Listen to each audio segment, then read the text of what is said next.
혹시 이런 경험 없습니까? 사리 분별을 할 줄 아는 나이가 된 아들, 딸들이 부모님을 대하는 행동이나 말투가 버릇이 없습니다. 마치 부모님을 대하는 것이 친구 혹은 동생에게 대하는 것처럼 그렇게 말을 하고 행동을 합니다. 그렇지만 그 아이가 아예 말을 안 듣는 것도 아니고 또 부모에게 반말을 하는 것도 아닙니다. 뭔가 분명 문제는 있는데 그렇다고 그 일로 회초리를 들기에는 애매합니다. 그럴 때 여러분은 어떻게 하십니까? 그냥 상관없이 회초리 들고 멍이 들도록 두들겨 팹니까? 정상적인 부모라면 그렇게 하지 않습니다. 애매모호한 일로 마치 대역죄인 다루듯 다루면 오히려 그 부모가 이상한 사람이고, 또 만약 그렇게 한다면 그 일로 아이는 큰 상처를 받고 상처받은 아이는 어긋나갈 가능성이, 반복된다면 어긋나갈 가능성이 굉장히 많아집니다. 보통 그런 경우 어떻게 합니까? 너 말이 좀 버릇없어 보인다, 좀 주의하자, 처음에는 그 정도로만 끝내지 않습니까? 그런데 그 이후에도 여전하다면 그래도 한 번, 두 번 더 참으면서 한 번, 두 번 더 주의를 줍니다. 그런데 그래도 고쳐지지 않습니다. 부모를 더욱 무시하고 버릇없으면 더 커집니다. 그럴 때는 아이에게 문제가 있는 것 확실합니다. 잘못이 쌓이고 쌓였습니다. 이제 회초리 들기에 애매모호한 그 단계는 지났습니다. 그때는 회초리를 들어야 합니다. 필요하다면 멍이 들 정도로 때려야 할 것입니다. 자녀들을 다룰 때뿐만 아니라 적들, 대적들을 다룰 때도 비슷합니다. 나를 향한 잘못이 반복된다면 그 타인은 적이 됩니다. 적이 확실하고 적대 행위가 반복된다면 적을 공격해서 무너뜨리는 것, 어떻게 보면 당연한 일일 것입니다. 하나님의 다루심도 그것과 비슷합니다. 하나님께서는 자녀들을 향해서 오래 참으시지만 잘못이 쌓이고 쌓이면 결국 회초리를 드십니다. 하나님의 적들을 향해서도 마찬가지입니다. 오래 참으시지만 죄가 쌓이고 쌓이면 하나님께서 행동하십니다. 적들을 향해 하나님께서 행동하실 때 그것은 적들의 멸망이 될 것입니다. 관련 사례를 확인하려고 합니다. 주보 오른쪽 하단에 있는 창세기 15장 13절에서 16절 함께 읽어보겠습니다. 같이 읽습니다. 시작. 여호와께서 아브라함에게 이르시되 너는 반드시 알라. 내 자손이 이방에서 객이 되어 그들을 섬기겠고 그들은 400년 동안 내 자손을 괴롭히리니 그들이 섬기는 나라를 내가 징벌할지며 그 후에 내 자손이 큰 재물을 이끌고 나오리라. 너는 평안히 조상에게로 돌아가 장사될 것이요 내 자손은 4대 만에 이 땅으로 돌아오리니 이는 아모리 족속의 죄악이 아직 가득 차지 아니함이니라 하시더니. 아멘. 이게 무슨 말씀인가? 애굽의 바로가 아브라함의 후손들을 괴롭게 합니다. 하나님께서 그들을 구원하시려고 바로에게 내 백성을 내어놓아라 라고 말씀하셨지만 바로는 완악한 마음으로 하나님을 대적하는 마음으로 거부하고 또 거부합니다. 10가지 재앙을 맞으면서도 거부했습니다. 결국은 홍해의 수장됨으로 당대의 애굽은 망하고 맙니다. 가나안의 멸망도 동일합니다. 하나님께서 죄 없는 가나안을 이스라엘로 하여금 점령하게 했다면, 죄가 없는 그 가나안을 이스라엘을 보내서 점령하게 했다면 그것은 하나님의 공의가 아닙니다. 가나안은 자의로 범죄하고 또 범죄했습니다. 하나님께서 오래 참으시고 참으셨습니다. 애굽에 머물던 아브라함의 후손들이 애굽을 떠나서 다시 가나안으로 돌아올 때까지 걸렸던 기간 4대, 방금 읽었던 말씀에 4대라고 기록되어 있습니다. 일반적으로 400년을 이야기하고 정확하게는 430년입니다. 4대라는 기간은 하나님께서 참고 또 참으셨던 기간이기도 합니다. 400여 년의 기간이 흐르는 동안 가나안의 죄, 창세기 15장에는 아모리 족속의 죄라고 되어 있습니다만 가나안의 죄는 가득 차고 찼습니다. 가득 찼을 때 그때 이스라엘이 약속의 땅으로 점령해 들어갑니다. 그렇습니다. 가나안은 이유 없이 멸망을 당한 것 아닙니다. 죄 없는데 이스라엘이 쳐들어와서 멸망한 것 아닙니다. 가나안은 그들의 가득한 죄로 말미암아 멸망당한 것입니다. 창세기 15장 하나님께서 아브라함에게 말씀하고 계신 이 내용은 아브라함에게는 미래에 일어날 일입니다. 그렇지만 그 미래는 이미 확정된 미래입니다. 예수님께서도 동일한 의미의 말씀을 하셨습니다. 오늘 본문 책갈피 해두시고 마태복음 23장으로 잠깐 가보겠습니다. 신약성경 41페이지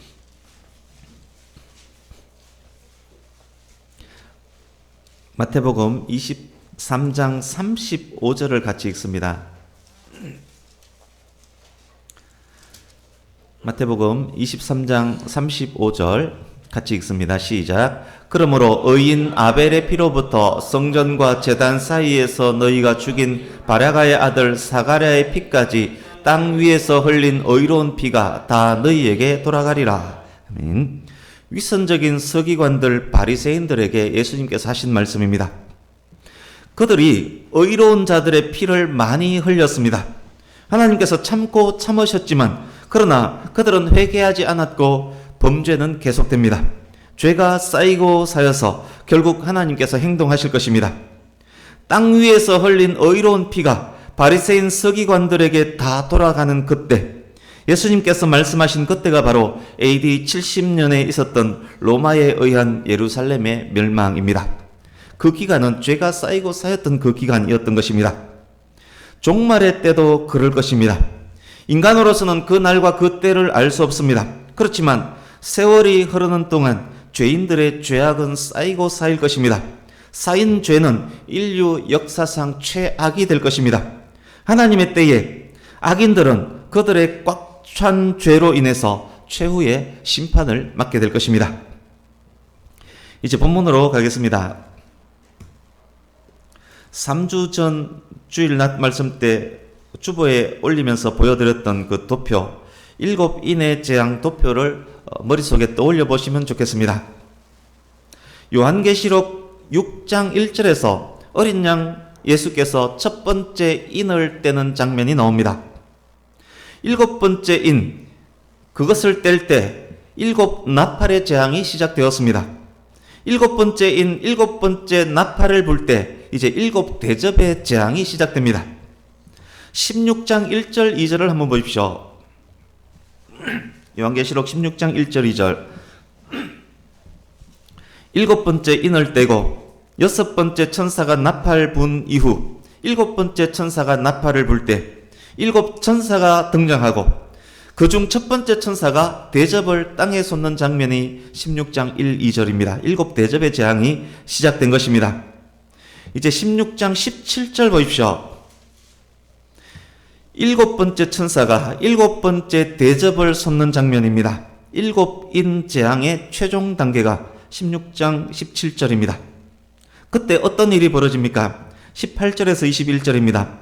인류 역사상 가장 큰 지진이 이때 발생합니다. 지진으로 큰 성이 세 갈래로 갈라집니다. 큰 성 전체가 와르르 무너졌으면 당연합니다. 그 지진의 영향이 세계 곳곳에까지 미쳐서 많은 지역이 무너집니다. 많은 섬과 산들이 아예 사라집니다. 뿐만 아닙니다. 지진과 거의 동시에 한 달란트 무게, 약 34kg입니다. 한 달란트 무게의 엄청난 우박이 땅에 쏟아집니다. 최후의 심판, 최후의 재앙입니다. 21절 끝부분 보십시오. 이 재앙들은 그들의 죄로 인함인데 이 재앙을 맞은 사람들이 어떻게 하고 있습니까? 회개합니까? 아닙니다. 더욱 완악해졌습니다. 회개는커녕 오히려 하나님을 비방하고 있습니다. 완악했던 바로, 죄악이 가득했었던 가나안, 예수님 당시 위선적 바리새인 서기관들과 비슷합니다. 그런 면에서 보면 애굽의 멸망, 가나안의 멸망, 예수님 당시 예루살렘의 멸망은 최후 심판의 모형입니다. 16장 이후에 이어지는 말씀이 17, 18장인데 마지막 대접이 땅에 쏟아졌을 때 큰 성 바벨론이 망하는 장면에 대한 내용입니다. 왜 그 일이 일어났는지, 그때 어떤 일이 일어날 것인지 그것에 대한 구체적 설명입니다. 잠깐 넘겨서 19장 이후를 한번 보십시오. 망하기 전 기세등등했던 바벨론, 그 바벨론이 행했던 악행으로 인해서 많은 성도들이 고난과 고통을 당했습니다. 많은 성도들이 순교까지 했습니다. 17, 18장의 기록이 바벨론에게는 슬픈 멸망의 날이었지만 바벨론으로 인해서 고난과 고통을 당했던 성도들에게는 승리와 기쁨의 날입니다. 바벨론이 멸망할 때 성도들은 어떻게 될 것인지, 성도들에게는 무슨 일이 일어날 것인지, 왜 그 일이 일어날 것인지에 대한 구체적 설명이 19장 이하입니다. 19장 이하는 집에 가서 자세히 읽어보시면 좋겠습니다. 우리가 오늘 본문으로 18장 4절부터 20절까지를 읽었습니다. 그 부분을 읽은 이유는 바벨론 멸망 시 일어날 일에 대한 구체적 설명이 있는 부분이기 때문이고, 또 자세히 설명할 시간이 부족하기 때문에 대략적 내용을 미리 파악하도록 하기 위함이었습니다. 사실상의 오늘 본문은 17장, 18장 전부입니다. 주일 낮 시간에 전하기란 정말 어려운 많은 분량이지만 오늘도 또 그 어려운 일을 한번 해보려고 합니다. 꼭 필요한 부분만을 선별해서 전할 것입니다.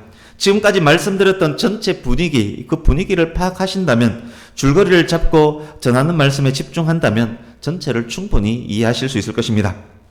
17장 1절에서 3절 보십시오. 많은 물 위에 앉은 큰 엄녀가 있습니다. 그 엄녀가 땅의 임금들과 더불어 음행을 했습니다. 엄녀가 하나님을 모독하는 이름이 온몸에 가득한 7머리와 10뿔을 가진 붉은 짐승을 탔습니다.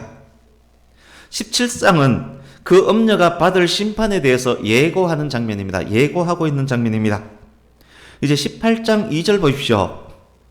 큰 성 바벨론이 나옵니다. 18장 10절 보십시오. 큰 성 바벨론은 견고하고 튼튼한 성입니다. 18장 3절을 다시 보십시오. 크고 견고한 성 바벨론은 땅의 왕들과 더불어 음행하며 땅의 세력들과 함께 온갖 사치를 행했던 성입니다. 18장은 그 큰 성 바벨론의 멸망을 구체적으로 묘사하는 장입니다. 그렇다면 큰 엄녀는 무엇이고 큰 성 바벨론은 또 무엇입니까? 17장의 큰 엄녀와 18장의 큰 성 바벨론은 같은 것을 다른 이름, 다른 측면으로 표현한 것입니다. 17장과 18장은 같은 것의 멸망에 대해서 예고하고 구체적으로 설명하고 있습니다. 그렇다면 큰 엄녀와 큰 성 바벨론, 이것이 구체적으로 무엇을 뜻하는 것일까요? 두 가지 측면으로 설명해야 합니다. 첫 번째, 이 요한계시록을 쓰고 있는 사도 요한이 현실 속에서 무엇을 주목하고 있느냐, 무엇을 주목하면서 예언하느냐에 대한 것입니다. 큰 엄녀가 많은 물 위에 앉아 있었습니다. 하나님을 모독하는 이름이 가득한 붉은 짐승을 탔습니다. 큰 엄녀가 성도들과 예수의 증인들을 무수히 죽였습니다. 17장 9절 보시면 7산 위에 앉아 있습니다. 땅의 왕들을 다스리는 큰 성입니다. 도저히 무너뜨릴 수 없을 것 같은 크고 견고한 성 바벨론입니다. 요한 사도가 밤모섬에 유배된 현재는 AD 90년대입니다. 요한이 표현한 큰 엄녀, 붉은 짐승, 큰 성 바벨론이 무엇인 것 같습니까? 사도 요한 당시 세계의 패권을 잡고 있던 로마와 로마 제국, 로마와 정치 권력들입니다. 로마 시는 7산 위에 앉아 있었던 도시입니다. 네로를 포함한 악한 황제들이 그리스도인들을 무수히 죽였습니다. 로마는 많은 땅, 많은 나라들을 다스렸습니다. 바다 건너 많은 섬들, 많은 나라들 위에 앉아서 다스렸던 당대 최강의 제국이었습니다. 그래서 요한이 현실적으로 보고 있는 것은 로마 제국, 로마의 정치 권력입니다. 두 번째, 큰 엄력 견고한 성 바벨론이 상징하는 다른 측면, 그것은 역사상 등장했던 강력한 제국들을 상징합니다. 창세기 11장 바벨탑을 세웠던 당대의 나라도, 아브라함이 떠나왔던 고향과 친척과 아비의 집도 바벨론입니다. 애국도, 아수르도, 바벨론도, 페르시아도, 헬라도 바벨론이라 할 수 있습니다. 오늘날 패권을 갖고 있는 패권을 갖고 세계를 주무르려는 나라들도 바벨론일 수 있습니다. 본문에서 계시록 17, 18장에서 말하는 이 바벨론은 종말의 때에 세계의 정치와 경제를 주무르며 하나님을 비방하며 성도와 교회를 핍박하며 최고의 악을 행하는 나라입니다. 이것이 미국일 수도 있고 중국일 수도 있고 이슬람 제국일 수도 있고 어쩌면 한국일 수도 있습니다. 만약에 내일이 지구의 종말이라면, 지금 현재 7번째 대접까지 부어진 상태라면 지금 현재 세계 패권을 갖고 있는 나라, 타락하고 타락한 나라가 바로 본문 속 바벨론 큰 엄녀일 것입니다. 그러나 그날과 그때를 알 수 없기 때문에 실질적 바벨론이 어떤 제국, 어떤 나라일지는 우리는 정확히 알 수 없습니다. 먼저 17, 18장 전체를 개략적으로 한번 보겠습니다. 17장은 바벨론 멸망에 대한 예고이고 18장은 바벨론 멸망의 시련입니다. 또 다른 측면도 있습니다. 같은 대상을 17장에서는 큰 엄녀로, 18장에서는 큰 성 바벨론으로 각각 표현했습니다. 큰 엄녀는 정치, 경제, 권력과 관계를 맺고는 있지만 정치, 경제, 권력 자체는 아닙니다. 큰 엄녀는 종교와 사상계를 통한 사탄의 활동이 심판받는 것에 대한 묘사입니다. 큰 성 바벨론은 정치, 경제적 권력들을 통한 사탄의 활동에 대한 심판에 대한 묘사입니다. 17장은 그래서 정치 권력과 결탁한 종교 통합, 종교 다원주의와 관련이 분명 있을 것입니다. 어쩌면 바티칸과도 관련이 있을지도 모릅니다. 18장은 권력과 돈을 숨기는 정치와 경제에 초점을 맞추고 있습니다. 이제 오늘 본문으로 읽었던 18장 바벨론의 멸망에 대해서 구체적으로 진술하는 18장을 조금 더 살펴보겠습니다. 2절을 보십시오. 천사가 큰 소리로 외칩니다. 무너졌도다 무너졌도다 큰 성 바벨론이여. 요한사도의 입장에서 미래에 일어날 일이 분명한데 천사는 과거에 이미 완료된 일처럼 말하고 있습니다. 미래에 일어날 이 일이 확실하다는 말입니다. 우리에게는 미래에 일어날 일이지만 이 일은 이미 확정되었다는 말입니다. 바벨론이 무슨 죄를 지었기에 멸망이 확정되었을까요? 종말의 때 패권을 장악한 제국에게서 두드러지게 될 제목은 무엇일까요? 몇 가지로 나눌 수 있습니다. 첫 번째 3절 보십시오. 음행했습니다. 우상숭배를 말함입니다. 로마에서 우상숭배, 황제숭배가 자행되었었습니다. 마지막 때에 타락한 종교들, 타락한 권력들이 연합해서 우상을 숭배하게 될 것입니다. 가장 큰 우상은 돈이 될 것입니다. 두 번째 3절 뒷부분 보십시오. 사치했습니다. 가난한 자를 무시하고 탈취하며 돈으로 억압했습니다. 로마의 사치, 특히 네로의 사치는 최악이었습니다. 마지막 때 가장 강력한 나라는 사치와 향락이 절정에 이를 것입니다. 자기들의 사치와 향락을 위해서 가난한 자들을 더욱더욱 억압할 것입니다. 세 번째 7절 보십시오. 자기를 영화롭게 했습니다. 7절 마지막 부분 보시면 나는 여왕이다. 나는 영원할 것이다. 나에게는 결단코 애통한 일이 일어나지 않을 것이다 라고 말하고 있습니다. 교만과 오만의 극치입니다. 마지막 때 세계를 주무를 최강의 제국은 교만하고 오만할 것입니다. 네 번째 24절 보십시오. 무수한 성도들을 죽이고 교회를 파괴했습니다. 로마 원형 경기장에서 종어로 전쟁터에서 수많은 그리스도인들이 죽어갔음을 우리는 압니다. 마지막 때 등장할 최강의 제국은 그리스도인들을 미워할 것입니다. 그리스도인이라는 이유만으로 핍박과 가난과 죽음을 맞이해야 할 것입니다. 다섯 번째, 본문 당시 로마의 죄, 마지막 때 등장할 제국들의 죄들이 어느 정도였는지를 가늠케 하는 내용들이 12절과 13절에 있습니다. 그들이 거래했었던 품목들입니다. 온갖 사치품들이 망라되어 있습니다. 이것을 현대로 그대로 적용하면 예를 들어 수레라 그러면 고급차 이렇게 이해하면 될 겁니다. 이것들을 위해서 얼마나 많은 사람들이 죽어갔겠습니까? 13절 뒷부분 보십시오. 특이한 부분이 있습니다. 그들이 거래했던 것들 중에는 종들과 사람의 영혼들이 있습니다. 하나님의 형상인 사람을 사고 팔았다는 말입니다. 사람의 영혼 육이 매매의 대상이 되었다는 말입니다.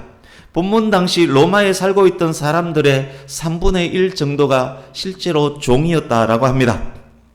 사람들의 영혼이 그 당시에 그만큼 많이 매매되었다는 말입니다. 종말의 때 세계 최강의 정치 권력이 이 일을 자행할 것입니다.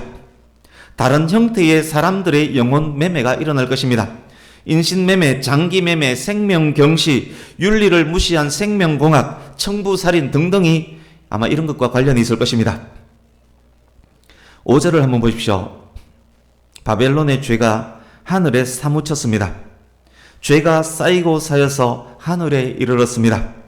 오래 참으시던 하나님께서 행동하실 때입니다. 그날과 그때가 언제인지는 모르지만 그 기간은 그들의 죄가 쌓이고 쌓이는 때일 것입니다. 하나님께서 어떻게 행동하실까요? 10절 뒷부분 보십시오. 큰 성, 견고한 성 바벨론이, 크고 견고함을 그토록 자랑했던 바벨론이 1시간 만에 무너졌습니다. 크고 견고했던 애굽이 10가지 재앙과 홍해를 겪으면서 짧은 시간에 망했음을 우리는 압니다. 크고 견고했던 바벨론이 BC 539년 벨사살 왕 때 하루 만에 무너졌음도 우리는 압니다. 다니엘서 5장에 잘 기록이 되어 있습니다. 메네메네 대개 우바르신이라고 기록된 그 부분입니다. 최후의 심판 직전 세계를 주무를 정치 경제 권력, 가장 크고 가장 견고한 성 바벨론도 1시간으로 표현된 짧은 시간에 순식간에 무너질 것입니다. 영원할 것 같았던 바벨론이 아무도 예상치 못한 어느 날에 도둑이 갑자기 임하는 것처럼 무너지게 될 것입니다. 도대체 그 무엇이 세계 최강을 순식간에 그렇게 무너뜨릴 수 있다는 말입니까? 전쟁에 의해서일까요? 전쟁이 비록 핵전쟁일지라도 세계 최강의 제국을 그토록 짧은 시간에 무너뜨릴 수는 없을 것입니다. 만약 짧은 시간에 1시간으로 표현된 그 시간에 무너진다면 그것은 바벨론이 아닐 것입니다. 전쟁으로 무너진다면 그것은 최강의 제국이 아닐 것입니다. 2절을 다시 한번 보시겠습니까? 천사가 말합니다. 무너졌도다 무너졌도다 큰 성 바벨론이여. 무너진 결과 그토록 강하고 화려하고 교만하던 그 성이 이제는 더러운 영이 모이는, 더럽고 가증한 새들이 모이는 곳이 되고 말았습니다. 어떻게 이것이 가능하다는 말입니까? 도대체 바벨론은 무엇 때문에 무너질까요? 이미 설명을 드렸습니다. 마지막 대접이 쏟아지는 것과 관련이 있습니다. 16장 18, 19절을 다시 보십시오. 역사상 가장 강력한 지진으로 말미암아입니다. 세계 주요 단층대와 화산 활동이 중첩된 지역 중 가장 거대한 것이 환태평양 조산대입니다. 그것을 우리는 불의 고리라고 부릅니다. 불의 고리는 또한 지각판끼리 만나는 경계면과도 일치합니다. 마지막 때 있을 전 세계에 영향을 미칠 크고 견고한 제국을 순식간에 세동강 내버릴 최강의 대지진은 분명 이 불의 고리와 관련이 있을 것입니다. 이 불의 고리가 순식간에 무너지면 전 세계에 엄청난 영향을 미칩니다. 이것은 제 전공과도 관련되어 있기 때문에 잘 압니다. 엄청난 재앙이 될 수 있습니다. 아마 여기에 말하고 있는 그 지진이 실질적 지진이라면 분명 이것과 관련이 있을 것입니다. 이제 본문으로 와서 8절 보십시오. 그 결과 사망과 애통과 기근이 순식간에 임했습니다. 바벨론이 불에 활활 타오릅니다. 9절과 18절 보십시오. 성은 사라졌고 불타는 연기가 계속 피어오릅니다. 21절 보십시오. 크고 견고했던 성 바벨론이 마치 바다에 던져진 맷돌과 같을 것입니다. 22절, 23절 보십시오. 이후로 바벨론에서 검은고, 퉁소, 나팔 소리를 들을 수 없을 것입니다. 세공업자가 필요 없습니다. 세공업자 더 이상 볼 수 없을 것입니다. 문명과 예술조차 파괴되었습니다. 뿐만 아닙니다. 일상적인 삶의 소리, 맷돌 소리도 더 이상 들리지 않을 것입니다. 그토록 뻐기고 자랑하고 교만하고 사치스럽던 제국의 기반이 완전 무너졌습니다. 이제 9절에서 11절 그리고 15절 보십시오. 바벨론의 멸망으로 인해 통곡하는 사람들이 있습니다. 바벨론에 빌붙어서 함께 죄를 지으며 불을 축적했던 사람들입니다. 바벨론을 불태우고 있는 불이 무서워서 가까이 가지도 못하고 멀리서 가슴을 치며 통곡하고 있습니다. 17절에서 19절 보십시오. 사치품을 운송하며 불을 쌓았던 해운업자들도 티끌을 뿌리며 가슴을 치며 통곡하고 있습니다. 팔 물건을 많이 쌓아두었던 사람들, 배에 가득 짐을 싣고 가던 사람들, 하루아침에 가진 물건이 쓸모가 없어졌습니다. 그 물건을 살 사람들이 다 없어졌습니다. 바벨론 제국 속 다국적 기업의 주식을 가졌던 사람들, 바벨론 제국의 금융에 기반을 두고 가상화폐를 많이 가졌던 사람들, 선물과 옵션에 투자했던 사람들, 하루아침에 가진 모든 주식들, 화폐들이 휴지 조각이 되었습니다. 그래서 지금 통곡하고 있습니다. 죽음, 애통, 기근, 활활 타오르는 불, 깔끔하게 망해버린 바벨론. 그런데 이때 전혀 다른 분위기의 한 장면이 본문에 등장합니다. 우리 18장 20절 같이 읽어봅니다. 20절 시작. 하늘과 성도들과 사도들과 선지자들아, 그로 말미암아 즐거워하라. 하나님이 너희를 위하여 그에게 심판을 행하셨음이라 하더라. 아멘.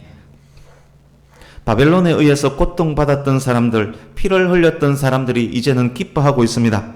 바로의 압제에서 벗어나 홍해를 마른 땅같이 건넜던 사람들의 기쁨과 같습니다. 오래 참으시던 하나님께서 드디어 하나님의 공의를 실현하신 것을 보고 기뻐합니다. 바벨론이 순식간에 멸망하는 때, 그때가 예수께서 도적같이 다시 오시는 때, 어린 양 예수님과 순결한 신부 교회가 혼인잔치를 벌이는 때입니다. 19장 이후 이어지는 내용이 바로 그 내용입니다. 우리 19장 6절에서 8절을 같이 읽어보겠습니다.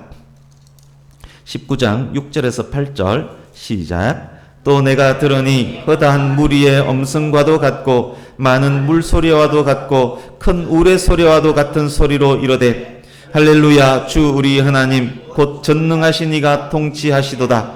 우리가 즐거워하고 크게 기뻐하며 그에게 영광을 돌리세. 어린 양의 혼인 기약이 이르렀고 그의 아내가 자신을 준비하였으므로 그에게 빛나고 깨끗한 세마포 옷을 입도록 허락하셨으니 이 세마포 옷은 성도들의 옳은 행실이로다 하더라. 아멘. 많은 상징들로 쓰여진 내용이라 문자 그대로 이해해서는 안 되지만 지금까지 말씀드렸던 모든 내용들은 하나님의 말씀입니다.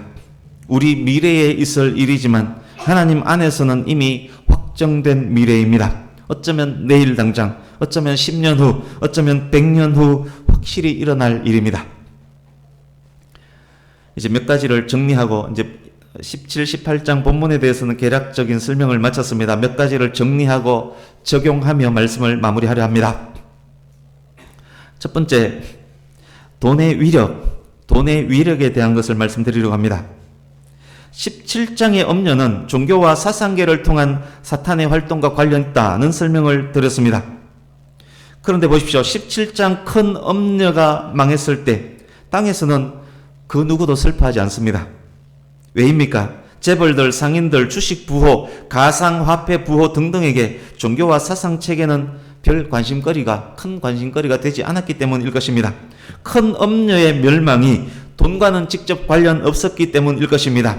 내 재산, 내 재물에 손해가 가지 않는 듯 보였기 때문일 것입니다.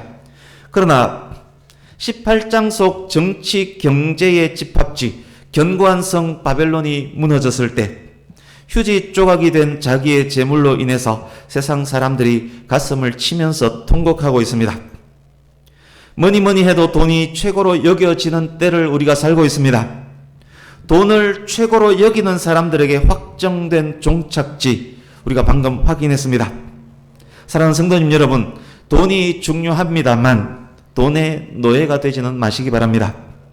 하나님과 돈을 겸하여 섬길 수 없기에 만약 성도라 하는 누군가가 돈도 섬긴다면 그 말은 그는 성도가 아니라는 말이기도 합니다. 하나님만을 섬기고 우리에게 주어진 돈을 다스리는 모든 분 되시기를 바랍니다. 아멘. 두 번째, 이 세상에는 악한 사람들이 정말 많습니다. 도저히 이해할 수 없는 악행을 저지르고도 뻔뻔하게 살아가는 사람들, 인간으로서는 할 수 없는 일을 저지르고도 당당한 사람들, 그들을 보면서 우리가 자주 말하지 않습니까? 도대체 하나님이 계시기는 한 거야. 하나님이 계시다면 어떻게 저토록 악한 사람이 떵떵거리며 살 수 있단 말이냐? 그러나 하나님께서 오늘 본문을 통해서 우리에게 말씀합니다. 내가 다 알고 있다. 다 보고 있다. 저들의 죄가 지금 차곡차곡 쌓이고 있다. 죄가 차면 나의 때에 내가 행동할 것이다. 사랑하는 성도님 여러분, 악인들의 멸망은 미래이지만 그 미래는 확정된 미래입니다. 이것을 우리가 알기에 우리는 복되고 복된 사람들인 것입니다. 그러기에 우리는 오늘도 인내하면서 악인들과 섞이지 않고 더욱 선한 삶을 살며 하나님의 때를 인내하며 기다릴 수 있는 것입니다. 세 번째, 탄식과 찬양에 대한 교훈입니다. 바벨론이 무너졌을 때 세상 사람들은 땅을 치면서 탄식하면서 통곡했습니다. 그러나 하나님의 백성들은 기뻐하며 공의로운 하나님의 심판을 찬양했습니다. 그때의 탄식과 찬양, 이것 또한 확정된 미래입니다. 탄식과 찬양, 이 확정된 미래를 현재의 우리에게는 역으로 적용할 수 있어야 할 것입니다. 세상을 보십시오. 돈을 섬기며 우상을 섬기며 사치하며 사람을 사고팔며 온갖 악행을 저지릅니다. 세상 속 저들이 찬양하고 있는 것은 돈과 우상입니다. 죄 속에 살면서 죄 짓는 삶을 기뻐하며 찬양합니다. 오늘을 사는 우리가 저런 세상을 볼 때 오늘날 우리는 어떻게 해야 합니까? 세상에 관영한 죄로 인해 지금의 우리는 탄식해야 할 것입니다. 그들이 즐기며 찬양하는 죄악이 우리의 탄식이 되어야 할 것입니다. 하나님, 저들을 용서하여 주옵소서. 저들에게 은혜를 베풀어 주옵소서. 저들의 완악한 심령을 살같이 부드럽게 만들어 주옵소서. 저들이 하나님을 알게 하소서. 악한 세상 때문에 가슴을 치며 탄식해야 할 것입니다. 그렇게 세상을 품고 눈물로 기도하는 우리가 되기를 간절히 바랍니다. 아멘. 이제 네 번째로 나눌 말씀이 본문에서 가장 중요한 것입니다. 오늘 말씀 전체의 결론이라 할 수 있습니다. 우리가 살고 있는 그곳이 만약 큰 엄녀의 땅이라면, 우리가 처해 있는 환경이 죄악이 관영한 큰 성 바벨론의 땅이라면, 내가 만나는 사람들, 내가 흠뻑 빠져 있는 환경들이 바벨론의 것이라면, 우상숭배, 교만, 자만, 사치, 향락, 하나님의 이름을 욕되게 하는 그곳에 지금 혹시 내가 있다면, 나와 우리는 만약 지금 그곳에 우리가 있다면 지금 이 시점에서 어떻게 해야 합니까? 하나님께서 이 시간 우리에게 무엇을 명령하고 계십니까? 본문 표시해 두시고 말씀 몇 곳을 확인하면서 마무리하겠습니다. 창세기 12장 1절 같이 읽습니다. 전체 말씀을 기억하시면서 이곳으로 집약하시기 바랍니다. 읽는 말씀에 집약할 수 있기를 바랍니다. 창세기 12장 1절 같이 읽습니다. 시작. 여호와께서 아브라함에게 이르시되 너는 너의 고향과 친척과 아버지의 집을 떠나 내가 네게 보여줄 땅으로 가라. 아멘. 아브라함이 원래 살았던 곳은 바벨탑을 쌓았던 곳, 즉 당시의 바벨론, 오늘 본문 속 바벨론을 추적하면 바벨론을 쌓았던 시날 땅, 그곳이 나옵니다. 아브라함이 원래 살았던 곳은 바벨론입니다. 하나님께서 아브라함에게 명령하셨습니다. 교만하게 바벨탑을 쌓았던 곳, 그곳을 떠나서 내가 지시하는 가나안 땅으로 가라. 아브라함은 그 명령에 순종했습니다. 이제 창세기 19장 12절 13절을 같이 읽습니다. 19장 12, 13절 같이 읽습니다. 시작. 그 사람들이 롯에게 이르되 이 외에 네게 속한 자가 또 있느냐? 네 사위나 자녀나 성중에 내게 속한 자들을 다 성 밖으로 이끌어내라. 그들에 대한 부르짖음이 여호와 앞에 크므로 여호와께서 이곳을 멸하시려고 우리를 보내셨나니 우리가 멸하리라. 아멘. 하나님의 천사가 롯에게 명령합니다. 소돔과 고모라의 죄가 가득 찼고 멸망의 때가 왔다. 소돔과 고모라를 떠나라. 이제 예레미야서 50장으로 갑니다. 구약성경 1134페이지.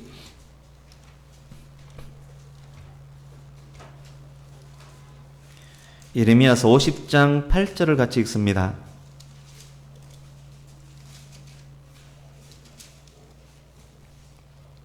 예레미야서 50장 8절 1134페이지 시작. 너희는 바벨론 가운데에서 도망하라. 갈대아 사람의 땅에서 나오라. 양떼에 앞서가는 숫염소같이 하라. 아멘. 바벨론의 멸망을 예언하면서 예레미야 선지자가 하나님의 명령을 전합니다. 스로 앞서서 빨리 그곳에서 나오라. 이제 다시 본문으로 오셔서 요한계시록 18장 4절을 함께 읽습니다. 요한계시록 18장 4절 같이 읽습니다. 시작. 또 내가 들으니 하늘로부터 다른 음성이 나서 이르되 내 백성아 거기서 나와 그의 죄에 참여하지 말고 그가 받을 재앙들을 받지 말라. 아멘. 여전히 세상이 좋은 분 있습니까? 하나님보다 돈을, 하나님보다 명예와 권력을 좋아하며 섬기려 하고 있는 분 있습니까? 하나님 앞에 겸손하지 못하며 교만한 분 있습니까?